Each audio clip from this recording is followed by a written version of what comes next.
नमस्कार, खबरें फटाफट देख रहे हैं आप, जहां कम समय में ज्यादा खबरें लेकर आता है दर्श न्यूज। मैं प्रीति दयाल। तो चलिए बिना देर किए सीधे बढ़ते हैं प्रमुख खबरों की ओर।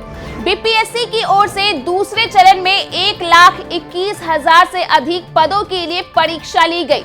इस परीक्षा में लगभग 8 लाख अभ्यर्थी शामिल थे। अब बीपीएससी की ओर से शिक्षक बहाली फेज 2 परीक्षा का रिजल्ट तैयार कर लिया गया है। दिसंबर के अंतिम सप्ताह तक बीपीएससी की ओर से रिजल्ट जारी करने की तैयारी की गई है। दिसंबर में रिजल्ट प्रकाशन संभव नहीं होने पर जनवरी के पहले सप्ताह में निश्चित रूप से रिजल्ट जारी हो जाने की संभावना है। अयोध्या में बन रहे भव्य राम मंदिर में भगवान श्री राम की ससुराल कहे जाने वाले बिहार के मिथिला से पाग, पान और मखाना तथा सोने से बना धनुष बाण पहुंचाया जाएगा। जानकारी के मुताबिक इन उपहारों की व्यवस्था पटना का प्रसिद्ध महावीर मंदिर करेगा। बिहार दौरे के दूसरे दिन आरएसएस प्रमुख मोहन भागवत भागलपुर जिला में संतों से मुलाकात करेंगे और महर्षि में ही पर बनी डॉक्यूमेंट्री फिल्म का टीजर रिलीज करेंगे। भागवत के दौरे को लेकर सुरक्षा के पुख्ता इंतजाम किए गए हैं। जदयू के राष्ट्रीय अध्यक्ष ललन सिंह दिल्ली से पटना पहुंचे। पटना एयरपोर्ट पर मीडिया कर्मियों से बातचीत के दौरान कहा कि इंडिया गठबंधन की जो बैठक हुई वो काफी सफल बैठक थी, जिसमें कई चीजें तय हुई। 3 सप्ताह के अंदर सभी राज्यों में सीटों का बंटवारा हो जाएगा। जॉइंट कैंपेन होगा। इसके अलावा मुख्य मुद्दे तय होंगे जो भारतीय जनता पार्टी को बुरा लग रहा है। एक तरफ देश में कोरोना वायरस के नए वेरिएंट JN1 ने चिंता बढ़ा दी है, तो दूसरी ओर राजधानी पटना में भी कोविड-19 के मरीज मिलने लगे हैं। पटना में कोरोना वायरस के 2 नए मरीजों के मिलने की पुष्टि हुई है। बता दें कि गुरुवार को ये मामला सामने आने के बाद बिहार का स्वास्थ्य विभाग अलर्ट मोड पर आ गया है। झारखंड के मुख्यमंत्री हेमंत सोरेन शुक्रवार को धनबाद में रहेंगे। आपकी योजना आपकी सरकार आपके द्वार कार्यक्रम के तहत सीएम यहां जनता से सीधा संवाद करेंगे। हेमंत सोरेन धनबाद को 981 करोड़ रुपए की योजनाओं की सौगात देंगे। उनके साथ ग्रामीण विकास मंत्री आलमगीर आलम, श्रम नियोजन एवं प्रशिक्षण मंत्री सत्यानंद भोक्ता भी कार्यक्रम में शामिल होंगे। सड़क दुर्घटनाओं पर अंकुश लगाने के लिए रांची पुलिस पेट्रोल पंप संचालकों पर अभियान को लेकर शिकंजा कसना शुरू कर दिया है।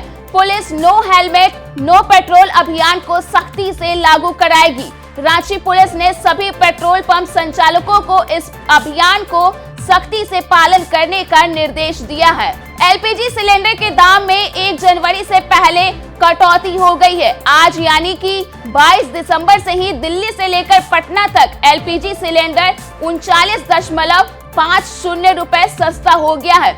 यह कटौती केवल 19 किलो वाले कॉमर्शियल सिलेंडर में की गई है, जबकि घरेलू सिलेंडर के रेट में कोई बदलाव नहीं हुआ है। प्रधानमंत्री नरेंद्र मोदी 30 दिसंबर को उत्तर प्रदेश के अयोध्या से वीडियो कॉन्फ्रेंसिंग के जरिए आधा दर्जन वंदे भारत ट्रेनों को हरी झंडी दिखा सकते हैं। वंदे भारत ट्रेनें अयोध्या दिल्ली, वैष्णो देवी दिल्ली सहित देश के विभिन्न शहरों के बीच चलाई जाएंगी।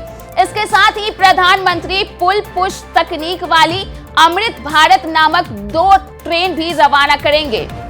अंग्रेजों के काल से चले आ रहे 3 क्रिमिनल लॉ के स्थान पर सरकार द्वारा लगाए गए भारतीय नागरिक सुरक्षा संहिता 2023, भारतीय न्याय संहिता 2023 और भारतीय साक्ष्य अधिनियम 2023 विधेयकों को लोकसभा के बाद राज्यसभा से भी मंजूरी मिल गई है। अब इसे कानून का रूप देने के लिए राष्ट्रपति के पास मंजूरी के लिए भेजा जाएगा। अब खबर खेल जगत से। भारत ने साउथ अफ्रीका को उन्हीं की घरेलू वनडे सीरीज में दूसरी बार हराया है। केएल राहुल की कप्तानी में वनडे सीरीज खेलने गई टीम इंडिया ने 2-1 से मेजबान साउथ अफ्रीका को मात दी है। इस सीरीज का तीसरा और फाइनल मैच पार्ल में खेला गया था। इस मैच में संजू सैमसन ने वनडे करियर का पहला शतक लगाया और अपनी टीम को जीत दिलाई। अब खबर मनोरंजन जगत से। प्रभास स्टारर सालार फाइनली आज यानी कि 22 दिसंबर को दुनिया भर में रिलीज हो गई। इस फिल्म का क्रेज फैंस के सिर चढ़कर बोल रहा है और इसे देखने के लिए सिनेमा घरों में ऑडियंस की भारी भीड़ नजर आ रही है। प्रशांत नील द्वारा निर्देशित सालार पार्ट 1 सीज फायर का पहला शो देर रात 1 बजे शुरू हुआ था और दर्शक अब सोशल मीडिया पर सालार का रिव्यू भी शेयर कर रहे हैं। अब खबर मौसम के मिजाज की। प्रदेश में अगले 4 से 5 दिनों के दौरान तापमान में 2 से 3 डिग्री वृद्धि होने के आसार है। इससे ठंड का प्रभाव कम होने के आसार है। वहीं अगले 24 घंटों के दौरान पटना और अधिसंख्य भागों में कोहरे का प्रभाव होने के साथ मौसम शुष्क बना रहेगा। दिन में धूप के प्रभाव से ठंड का असर कम रहेगा। गुरुवार को पटना सहित 22 शहरों के न्यूनतम तापमान में आंशिक गिरावट दर्ज की गई। तो फिलहाल के लिए इस बुलेटिन में इतना ही। देश और दुनिया के तमाम अपडेट्स के लिए आप देखते रहिए दर्श न्यूज।